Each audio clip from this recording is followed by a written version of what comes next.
rebel religion and the news. If you knew the exact date of your death and somebody could tell you the exact day you're going to die, would you want to know? Would you want to know that? I'm not sure. Well, the only person who really knows, I presume, is God. But, you know, us, we're in the AI world, and the AI world thinks it's God. And so there is an app out. Yes, an app that will predict when you will die. And so we're going to talk about that. Alfredo Romero, Rock of Life Fellowship. Brennan DeForest, Redeemer Lutheran Church. Good morning. Good morning. Let's just get right to it. Is this man playing God? Or is this just a lark, kind of fun stuff? And should we be playing with this stuff? I think that this is kind of just fun stuff. Though I know that there will be people who really take this to heart, really believe this, and at that point, it becomes a problem. So it's called the Death Clock. It's an app that uses artificial intelligence to predict your expiration date. even calling it an expiration date. For some users, this can be a powerful catalyst for change that inspires them to make better choices in life. For others, it can be a digital Pandora's box offering more anxiety than clarity. And according to the Death Clock founder and CEO, his name is Brent Franson, the intent isn't to incite fear. I think he's sincere. Yeah, let's take him for his word. It's about giving people control over their futures. And his goal, he says, is bold to help millions of people add maybe 10 more years to their lives. So perhaps what it's saying is if you live in the way you're living now and you're eating the food you're eating and you're sitting on the couch doing nothing, then you're going to live a shorter life. And so maybe this is something that you should. I get the feeling it's not saying it can't change. I'm still looking into this, but maybe we as Christians sometimes are too quick to say, "Oh, this is a bad idea. This is a bad idea." No, we're playing God. What do you think? Yeah. No, I don't think you're playing God. I think AI is good and dangerous at the same time.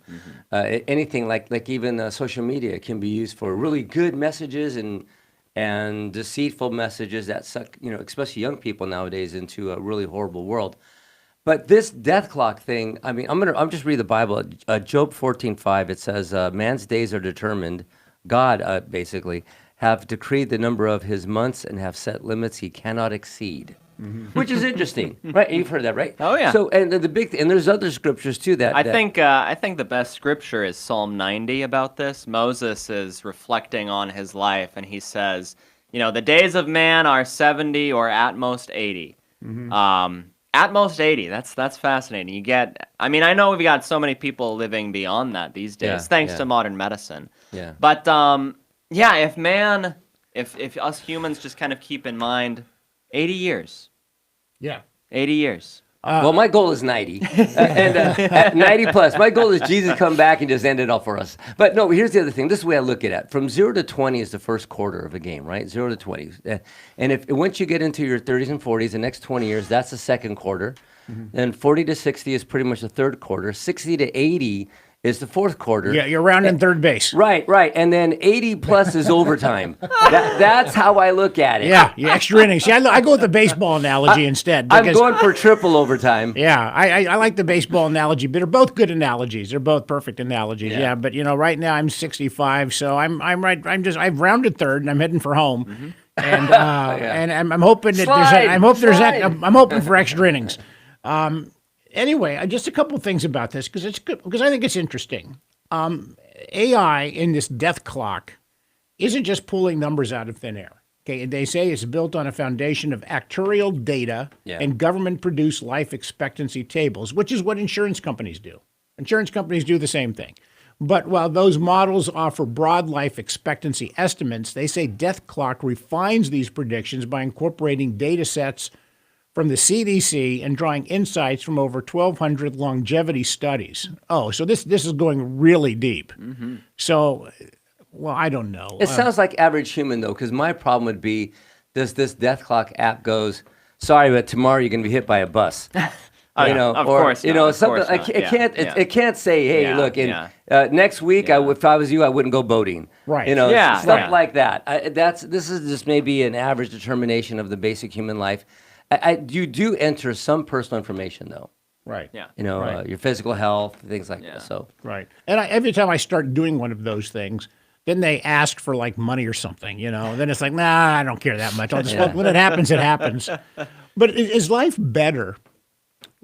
Would your life change? How would your life change if you knew the date you were going to die? Of course, a lot of times, I mean, let's face it, you both have been at deathbeds, and I've been at only one, my mother's, and there's an expectation there. She knew she was going to die soon, and you've been around people who knew. So you do have a death clock in some ways. When you reach a point when you're physically no longer capable of doing things, the clock starts to tick at that time. I mean, technically, the clock ticks the moment you get out of the womb, but you know when you're sick and when you're about to go down, right? I guess. I mean, I don't know. Yeah.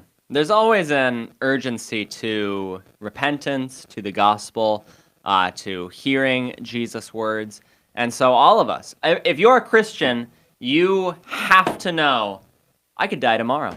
Mm-hmm.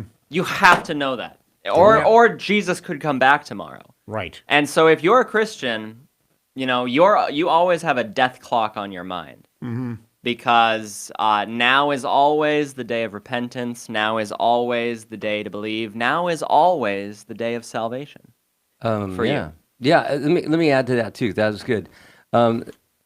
Ephesians 5:15-16. You know that saying that, live every day as if it's your last? Mm-hmm. Ephesians 5 kind of goes to that. It basically says, see then that you walk circumspectly, not as fools, but as wise, redeeming the time because the days are evil. In other words, you make every moment special. Make every moment pleasing to God. Strive to not waste even a minute of your day because the days are evil. And basically, you never know what can happen. Sometimes I've seen, a person who is on death row, for example, and that he knows when he's going. That is the actual death clock. He knows that at midnight on this date, he is going to be dead. Is there not that you want to necessarily die that way, but since you have to die, is it better to know, in terms of getting your soul prepared, to know, like the thief on the cross? He said, I'm going to die. I'm going to die up here on this cross. I have a chance now, since I know the time, I know the place, I know the means by which I'm going to die, and I have Jesus right here next to me. This might be a good time to say, can I enter heaven with you? And so I'm kind of wondering, too, if somebody is on death row and they're ready to expire, is there an advantage perhaps to know, for our soul's sake, to make sure that we are ready and good with God the best we can? And that sounds so terrible in some ways, like I'm going to live my life like a madman, and then, boy, at the last minute, I'm going to sneak right in. There's a lot of people that have said that to me. Right. Then why don't I just wait till the last moment? In the history of the church, this happened a lot, much more often than you'd think. I mean, even emperors, bishops, popes, would wait until they were on their deathbed to be baptized. And that is not the Christian way. Oh, no. That is not the Christian way. There is always, Jesus basically commands urgency. Now, I know I've already said it in this show. Now is the appointed time. Yeah. Now is the day of salvation. Now is the time to repent and believe. Of course, it's easier to say, live every day like it's your last day. But you don't do that because you're thinking, tomorrow I'm going to go do this, and then on Sunday I'm going to go do this. I'm going to go to the ball game. I'm going to watch a movie. I'm going to go see Superman on the weekend. Nobody lives. Yeah, Everybody says they should live their life like it's the last. So it comes back to what we were saying here. Is there some sort of advantage? Do you have a better chance of making it to heaven if you knew? And of course, you make it to heaven. That's not the way it works. It's not like you don't earn your way to heaven. Why? I better, I'm going to start donating some more money, and I'm going to start going to do some, some soup kitchens. I'm going to start doing this because my date is in 2 weeks from now. So it doesn't really make a difference in terms of your soul, does I'm it? gonna quit my job. Right, because all that really, I'm going to be nice to my kids. I'm not going to be nice to take the dog out for a walk more often, and all that kind of stuff. It doesn't really make a difference because it's not about what you do.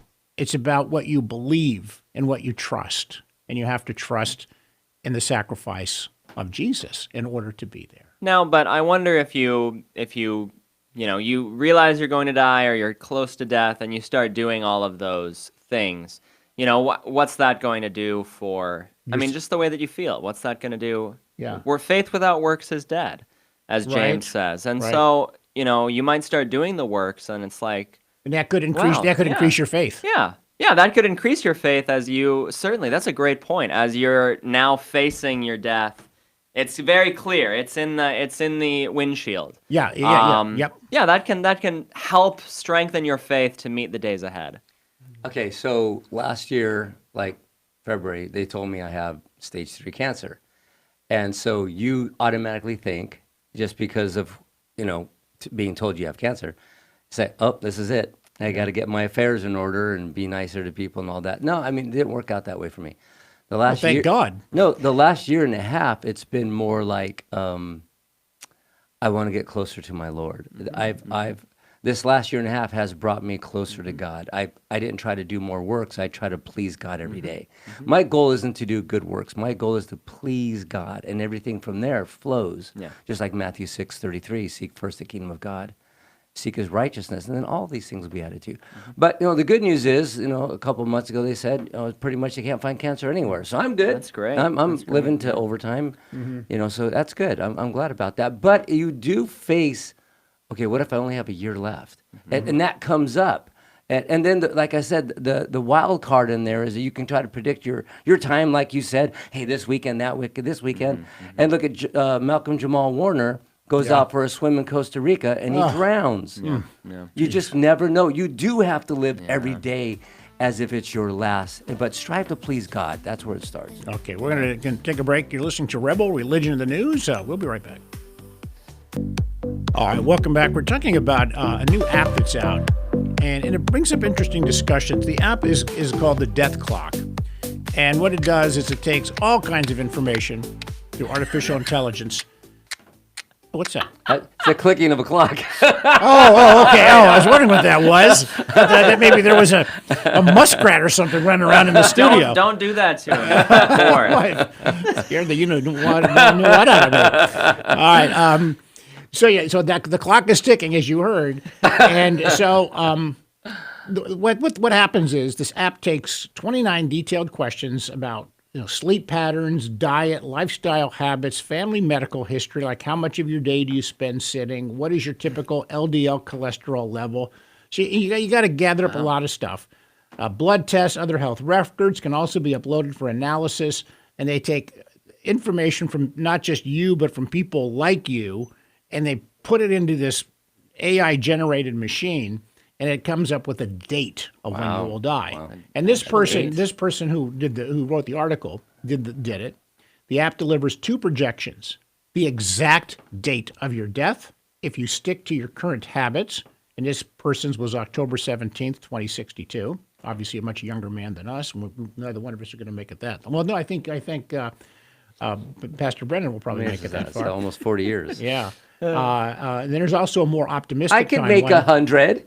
You can make 100. How many extra years you could gain by making healthier choices, like walking more or getting better sleep? I like that part. Yeah. Knowing the trajectory of your death can add clarity to your life. At first, when I first heard this, I was kind of poo-pooed it. Oh, no, this isn't good. But you know what? If it's designed to make you live a better life, even irregardless of our faith, if it helps you to say, you know what, this is going to tell me, you see a date up there, okay, stamped, okay, my end date is going to be. And God is the one who determines it. We all know that. But still, this might not be as bad as I think it is. What do you think? Well, I like the second part. The first part of it, you're gonna die on this date, and blah blah blah. I do like the second part that says, hey, look, if you want to extend your life, no matter what the days are, whatever, you may want to start exercising, lay off the fatty foods, use good oils. You may want to work on your cardio. You need to lose about 25 pounds. Well, you're describing me. Well, I like that part. I want to. It'd be kind of cool if it had answers, or like you might want to head over to the emergency room now. I like that kind of stuff, but they're just not going to do that. Let's take If you start having shortness of breath while putting in all that information, that's when you go to the emergency room. Let's take the other side of it real quickly. Other users, the death clock isn't a harbinger of doom. It's a wake-up call, which is what we've said. Seeing a number stamped on your remaining years taps into something primal, the instinct to fight for more time. And St. Paul writes, discipline the body. So bringing the body along with your faith, what's going on in your spiritual life. Physical health is important too. So yeah. Well, if you want, real quick, if you want to hear what AI would say, just go to your doctors and get a physical. Well, that's true. Just go get a physical. He's going to tell you probably just as much as the AI app would, or even more. Exercise and eat right. But my doctor won't tell me the day that I'm going to die. Yeah. Well, yeah. Some users might find motivation in their mortality. Others could spiral into anxiety. Yeah. Okay? This is for real. Questioning the real-world value for patients. This doctor says, using such apps might even cause additional anxiety as it's complicated enough to do disease or health management in the jungle of healthcare data, information, and decisions. But imagine having to deal with somebody who has to confront the fact that there's a date stamped on their head when they're going to die. So, and it goes on to the article goes into much more detail, but it also discusses how our brains process uncertainty. And I think, and that's the thing about death, is the uncertainty of it. We're certain it's going to die, but it's the when. And I think that's the thing that causes a lot of us anxiety. But should it cause us anxiety? If our faith is so strong, you hear people say, "I look forward to death," but do real Christians really believe that they really look forward to death, or do they want to live on earth as long as they can for maybe some good reasons? But that gets into the deep philosophy question there, I guess. The Apostle Paul, he told whichever church to live as Christ, to die as gain. So with his view in mind of dying as the ultimate gain, because then you get to go and you get to be with Christ. But if God's plans for St. Paul were for him to continue living when he wanted to die, he said that that's gain, because all the works that he was going to do, all the preaching that he was going to do, his faith was going to be strengthened, and he was going to strengthen the faith of others. And we know from history that when Paul wrote those words, he did not die shortly after that. He ended up going all the way to Rome, and then probably all the way to Spain, and then back to Rome, and then dying at that point. But just think of all the gain that he got from living, even though he just wanted to go and be with Christ. See, I think this is why it's so important to talk about death in our families. I think it's important. We in my family, when I was growing up, I'm older. My parents were older. It was just something you just didn't talk about. I mean, they were old fashioned. Who did you vote for? Oh, don't you dare ask who I voted for. That's a personal thing. I never share who I voted for. Don't ever ask that question. Yeah. Okay. All right. Sorry. I didn't know. And kind of wished it would be like that way now, to be honest with you. Yeah, no kidding. But this is another thing that people didn't talk about. They didn't talk about death. They didn't talk about mental illness. They didn't talk about all kinds of things that we so openly talk about now. But the question is it a good idea to have family sit-downs every once in a while and say, listen, here's what's going to happen. I'm going to die, and here's what you need to deal with as a family. I'm talking about the expected deaths. As a pastor who has had people die and then sitting down with the family when they have no idea what to do, even if it's just a short 5-minute conversation, I'm going to die, I'd prefer this, I like this Bible passage a lot. That's so much more helpful than saying nothing. or just having a conversation about medical health. And I mean, it is such a gray area now about DNRs, do not resuscitate, do not intubate, all of those kind of things. Even just knowing the preferences, what your preferences are, is helpful for the family.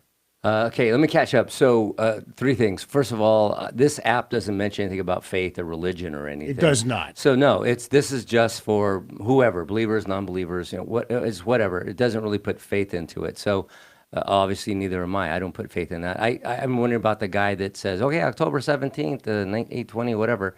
20, whatever, and he's like, all of a sudden it's the 18th, and he's still alive, but he sold all his goods, and he gave his stuff, quit his job, and stuff like that. All right, and then the past thing, Paul's basically, they wanted to kill him. He says, fine, kill me, like what you said. And, if you kill me, I'm going to go to my Lord. Fine, kill me, go ahead. And they're like, well, maybe we'll just let you live. And he's like, fine, I'll just go out and tell more people about Jesus. And I like that part. And then kind of finally thing, I have a book in my safe of what to do if something goes wrong. I have a file on my computer. I have a living trust that gives me, the power of a power of attorney for my daughters if something happens. They do not resuscitate the will. Who gets this? Who gets that? Yeah. Which has been a lot easier since I lost everything in the fire.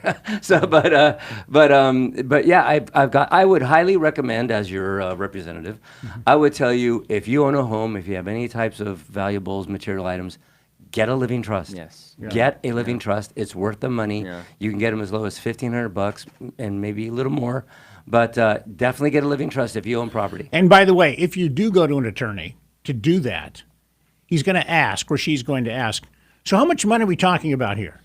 Your answer is, it doesn't really matter. Exactly. Whether it's worth $100 million or whether it's worth $10,000, it Yes. makes no difference. Your fee should be the same. So you do not Yes. have to give that information. No. You do not have to turn over statements. You don't have to turn over any financial matters. Nope. You just all you do is say, oh, I'm with Charles Schwab. I'm with Bank of America. These are the account numbers. You do not have to give any money in terms of any values of any of your property, what your salary is, anything. All you care about is what they're going to charge you for their service. Exactly. And as a former financial advisor, I would tell you, if you're old enough and you have children that own homes and you plan on leaving them your wealth or whatever that may be, get them a living trust. It'll help avoid any type of issues later on with inheritance and probate, exactly, etc. If your children own a home, get them a living trust. Trust me, and talk to your financial advisor about it. But that's my financial. Welcome to Rebel Financial News. And then when you've met with your lawyer in that sense, or your trust, then go and meet with your pastor and talk about your funeral plans, or have him give you your funeral plans guidance, and so that he knows what to do. That's a discussion I've yet to have, and that comes up to, and this might be another interesting topic we should actually take up sometime: cremation versus burial, and I real quickly, as long as you got a minute and a half here, is one better than the other? Is one preferred? Jesus died in a tomb. But if you had a tomb like he did, that would probably cost you a whole lot of money. I guess Well, he had a big tomb. I mean, we see God places so much emphasis on the body. Jesus Christ had a body. So already right there, that tells you maybe kind of natural death, entombment. Because cremation, what's happening is you're experiencing fire as soon as you die. What does God say about fire? Usually it's associated with hell and wrath. Yeah. But fire also has to do with refinement as well. God refines us by fire. So fire is not necessarily a bad thing. But either way, it's not a salvation issue, whether you get cremated or buried. Thank you. Boy, that music popped up unexpectedly. Pastor Brennan DeForest, Redeemer Lutheran Church, thank you so much for being on the show. Service time is 10 o'clock Sunday morning over on 750 Moss Avenue. We're out of time. Thank you so much, men. Thank you. Okay. So long. Bye.